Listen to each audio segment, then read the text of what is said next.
Kung tatanungin tayo kung ano ang description ng ating bayan sa ngayon, it could be described as rebellious, selfish. Yung ating paligid po ay kinakikitaan ng kawalang respeto sa authority. Unang-una sa Diyos. Tila wala na yung panahon kung saan ang mga tao, mga bata, marunong gumalang, mga kalalakihan, maayos ang trato sa kababaihan, mga nasa pamahalaan, may pakundangan sa kanilang pamamahala, may konsensyang pinaiiral, as if gone are the days of humility, respect is gone for authority. Lagi na lang pinagmamagaling yung sinasabing, I have my rights. Sana nga po tunay na ando ng malasakit. Mga kaibigan, mga kasama, learning to respect authority should begin at home. Sa ating mga tahanan, when people start respecting their parents, people in authority, malaking pagkakataon o chance na yung mga yan, pag nasa labas without your sight, matino ang ginagagawin. Magandang araw sa atin lahat. Ito po yung lingkod, Fred de Guzman, ang life coach ng Squad 240 ng Philippine National Police ng Santa Maria, Bulacan. Sa karangan ang makapiling kayo at ang mga kapatid natin sa iba-ibang panig ng bansa, pati sa labas ng ating bayan. And patuloy niyo ipag-pray ang ating Squad 240. Sampu ng kapulisan, ang Philippine National Police, sa kanilang pagtupad sa kanilang tungkulin.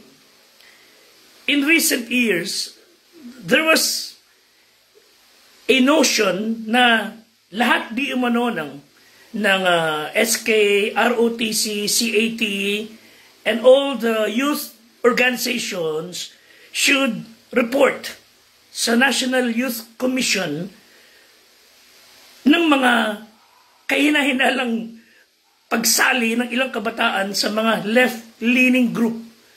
At sabi ng komisyon, dapat ipaalam sa kanila para masala. At kung sila nagkasala, na patunayang kasama sa ganong samahan, ay tanggalan sila ng mga stipend or alisin sa scholarship. Well, hindi po kinagatyan ng pamahalaan ng araw sapagkat lalo na isang mababatas that being a member of a left-leaning group na pinaghahihin nila ang may kakayahang to destabilize the government, being a member ay hindi po ground, natanggalin sila ng scholarship. Although sana talaga magkaroon talaga malinaw na batas. But hindi po yun ang paraan. Natanggalan kagad sila. Dahil being a member of such group is one way to express di umano ng kanilang nasain. Ngayon, of course, dapat talaga may takot. Yung karamihan sa mga ito, magaling lang magsisisigaw, manununog ng effigy, magwawala sa lansangan. At sabi naman ng isang tao, mo na yun, simingaw. Parang pigsa lang yan, mo pumutok. Pagkatas naman yan, maggangak, maghapon yan, uuwi lang din yung mga yan. At ang ibang araw di mo na nababayaran.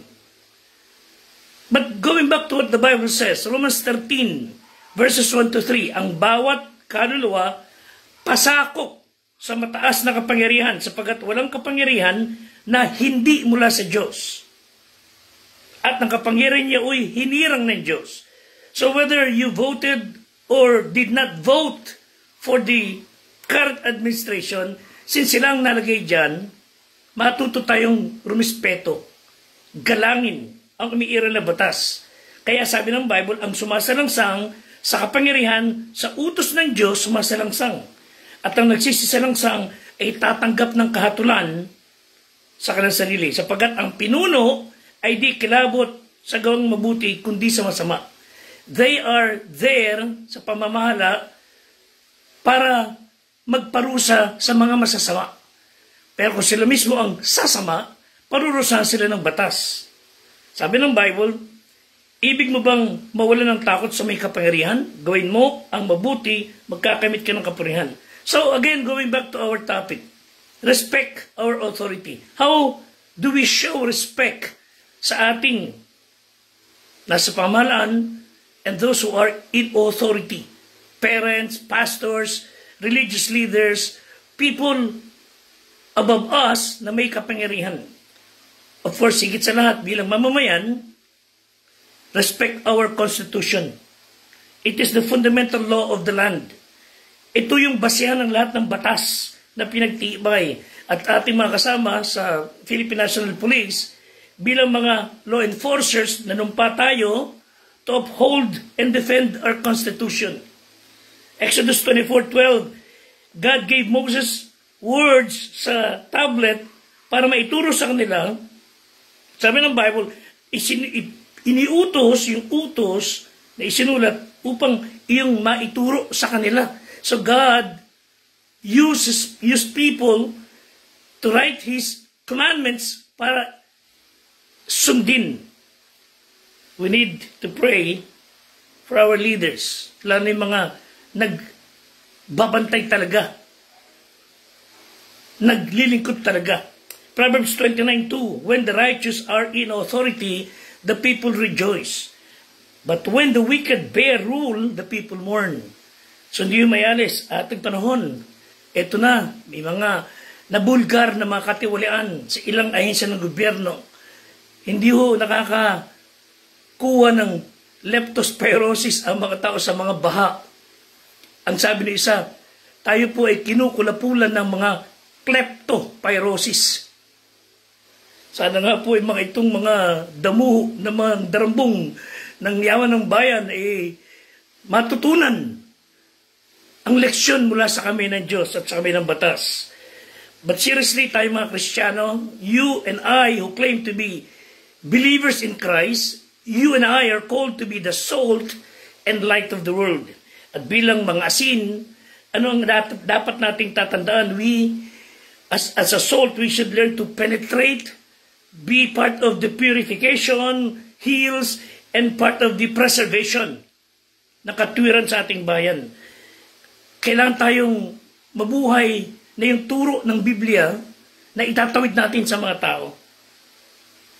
And don't you ever dare to say religion and politics should not mix. Mga kapatid, I personally believe kung kayo na Kristiyano may takot sa Diyos ay inuudyukan ng Diyos na lumahok in public office, go ahead.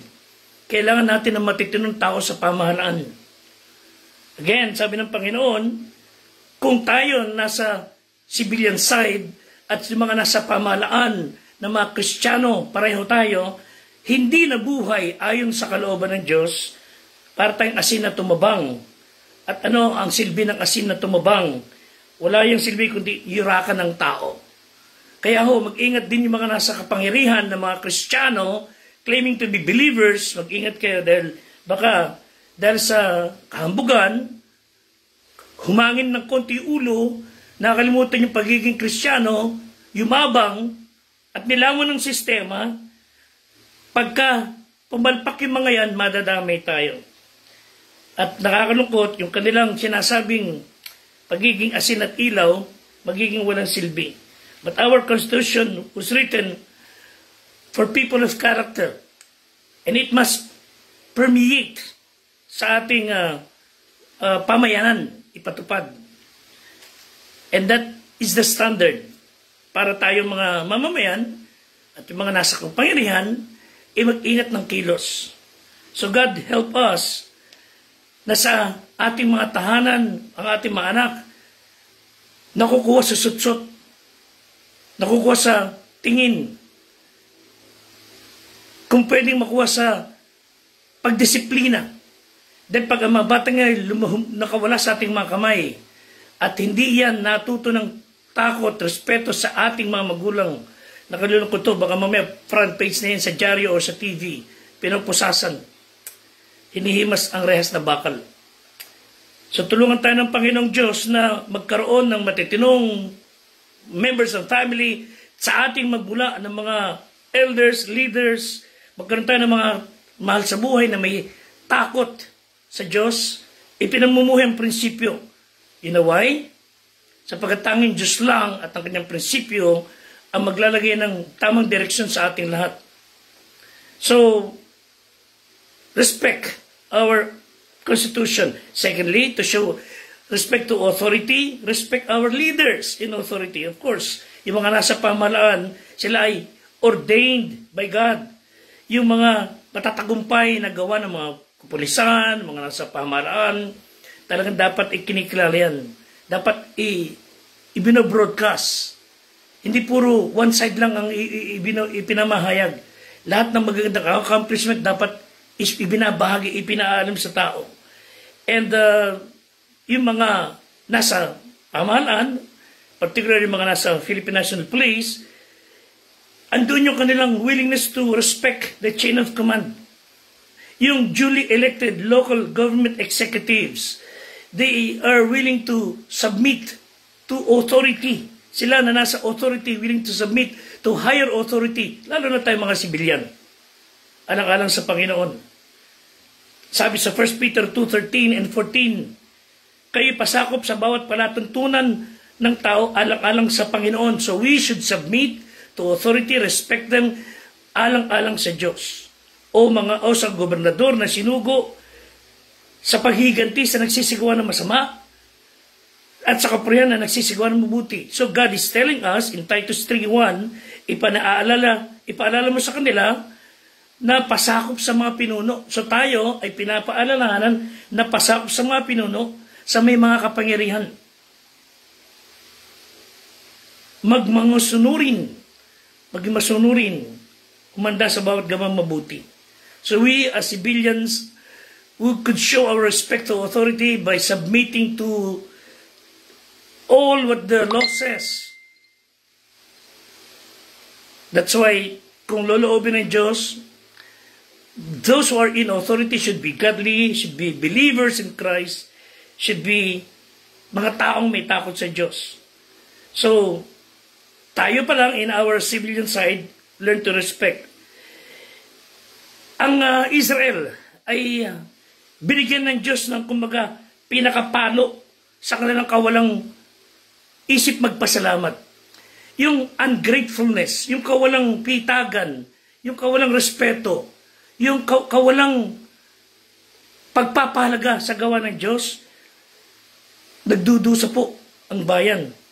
Binigyan sila ng isang Abimelech, one who was arrogant sa kanyang pamamahala. Abimelech in Judges chapter 9, 2-5, he built his administration on godless coalition. Ang mga tao ay sumusunod sa kanya sapagkat puro suhol ang pinagagawa niya. And through the blood of the innocents. At marami mga nasa pamahalaan na nararayaan at mga nagnanais lumahok sa pamamahala para lalo na magkamal, makinabang, personal interest. So that's why tayo, when we have the chance, let's put in authority people who are godly. Yung tunay na may takot. So ang hamon sa atin, there should be awareness na kailangan natin ng mga taong Christian sa puso, hindi sa huso, who are committed sa Panginoon at paglilingkod sa bayan. Huwag saan tayong mapasukan, madagdagan, wika pa. Huwag tayong mapasukan o madagdagan yung bilang ng mga kumikitid ang isip, hindi committed. Committed ang isipan. Because we should have people who are committed to serve. So, pinarusahan sila ng Diyos, ang Israel ng araw, by having Abimelech. But, sa Judges 9, 7-15, he sent Jotham, who stood up and told them what should be done. Ang problema lang, nung panahon na kailangan nila ng hari, nagbigay si Jotham ng parable. The good trees, the good vines are busy. So, the need of having leadership, walang nag-grab. Ang kumuha ng pamamahala ay mga liko, mga tao who are part of the useless, thorn-covered bushes. At ang bayan ay napariwara. Sabi ni isang tao, all that is necessary for evil to triumph is for good men to do nothing. Totoo naman. Pag alam natin tamang gawin, dapat gawin, hindi tayo kumilos, gumalaw, kasalanan natin pag tayo ay napahamak. So every Christian must do what is necessary na magkaroon ng pamamahalang may takot sa Diyos. May konsensya. So ang ating obligasyon, 1 Timothy 2, 1-3, una-una sa lahat ng mga bagay, iniaaral ko na manaing, manalangin, mamagitan, magpasalamat patungkol sa lahat ng mga tao, ang mga hari at lahat ng mga nasa mataas na kalagayan, upang tayo'y mabuhay na tahimik at payapa sa buong kabanalan at kausayan, ito'y mabuti at nakalulugod sa paningin ng Diyos na ating tagapagligtas. At sabi ni Abraham Lincoln, as I read, I believe it's the duty of all nations and people to own their dependence upon the overruling power of God. Pag sarili lang ang naghari, sarili lang ang pinaiiral, sarili lang ang itinataas, huwag na tayo umasa magiging matino ang takbo ng ating pamilya, ating bayan. Let's submit to the overruling power of God. Ayon sa kanyang salita sa Biblia. So bilang mga Kristiyano, we have a duty to our nation.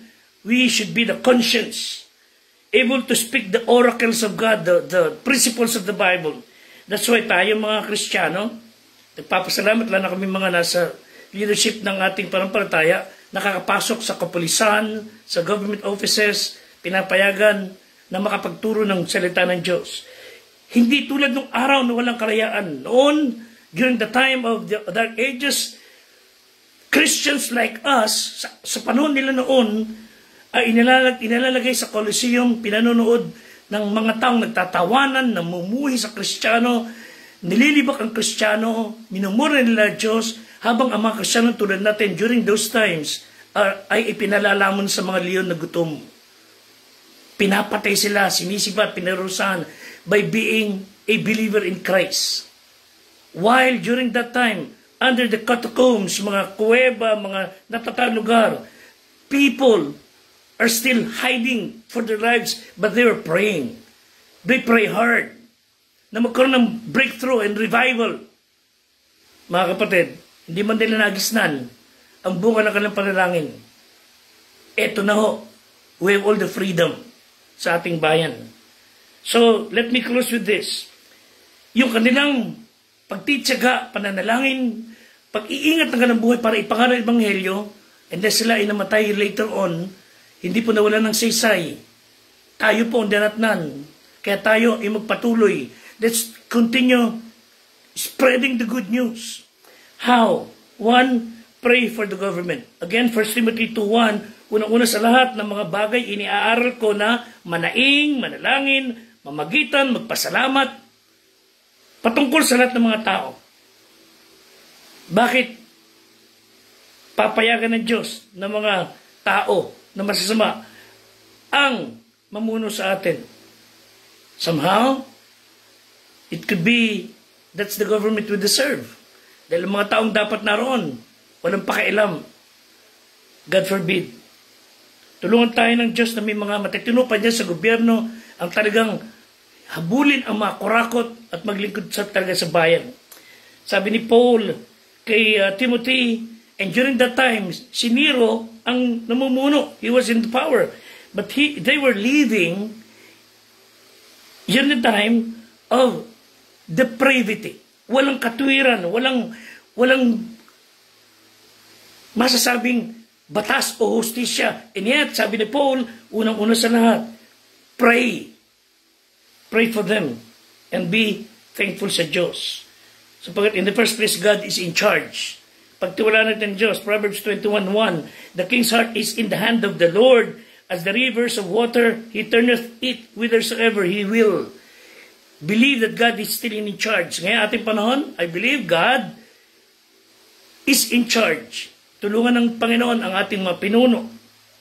And the battle for godly government is not won by having feast na pinataas laban sa Diyos, laban sa gobyerno. No, it could not be won by rebellion, but it could be won by downward humble knees in prayer.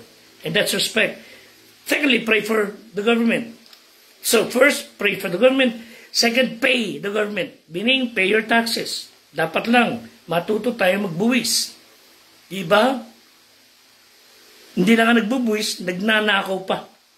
May God help us. Tulungan tayo ng Diyos to give proper dues sa ating pamahalaan. Third, preach to the government. Salamat sa Panginoon, sa PNP, for allowing us to share the gospel. Napakabuting pagkakataon binigay sa atin. Huwag lang samantalahin ilang mga pastor. Pati pang gasolina hihingi pa sa pulis. Bago pa umalis, haharbatan pa yung mga pulis. Alisin sana ng Diyos yung ganong mga tiwali sa hanay namin. Na napipintasan tuloy ilang mga kapastoran dahil sa mga bugok na mga kasama na kuno ay pastor. Tulungan tayo yung Panginoon. We are called to share the gospel. Hindi kalakalin ang ebanghelyo para sa rin pagkinabang. Fourthly, participate in the government. Again, if God is calling you to participate and mag-lead sa ating gobyerno, go ahead. 1 Peter 2:12, na kayo'y magkaroon ng timtimang ugali sa gitna ng mga hintil upang sa mga bagay na ipinagsasalita nilang masama laban sa inyo dahil sa inyong mabuting gawa na kanilang nakikita, purihin nila Diyos. May these people around us na nakatingin sa ating parta na sa fishbowl, may these people around us looking at us, they would see Christ in us. They would see Kristyanismo talaga. And they would praise God. Let your light so shine before men, Matthew 5:16, that they may see your good works and glorify your Father. So tulungan tayo ng Panginoong Diyos na maging tunay na asin. And the only hope for this country is the Lord Jesus Christ, not us. Pagka ikaw magaling, tayo ang masipag, tayo ang nagsasakripisyo, ikaw na lahat ang magaling, hindi ikaw na magaling, but you will not expect na magkakaroon ng pagbabago ang tunay na paligid natin. At sa mga naniniwala sa mga makasariling ganon, magpuproduce ka ng katulad mong panibagong makasarili. So wala mangyayari kundi mapupuno ang paligid ng mga taong ang itinataas ang sarili. But mind you, sabi ng Book of John, if the Son of Man be lifted up, pag ang itinaas ay si Kristo, hindi ang sarili. Sabi ng Bible, I will draw all men unto me. Si Kristo dapat maitaas. I mean, si Kristo, yung ating Diyos, ang dapat maitaas, hindi ating mga sarili. Respect is a two-way street. If you want to get respect, you give respect to others. But both must earn respect. Tulungan tayo ng Diyos, mga kapatid, to be people who respect authority. May God bless you and keep you safe. Please pray for Squad 240, Patrolman Tyrone Espinosa, Patrolman Reginald de la Cruz, Patrolman Francis Lloyd Legardo. Pray for Police Staff Sergeant Adio Burgess, Police Master Sergeant Fernando Datig. Pray for Police Master Sergeant Rodolph Ramos, Police Master Sergeant Ryan Garcia. Pray for Police Senior Master Sergeant Wilray Guillermo and Police Executive Master Sergeant Sir Joseph Aquino. These are the squad members on 240. Pray for PNP and the leadership. Pray for your nation. Pray for your family. And may God help us to be people who respect authority. Salamat po.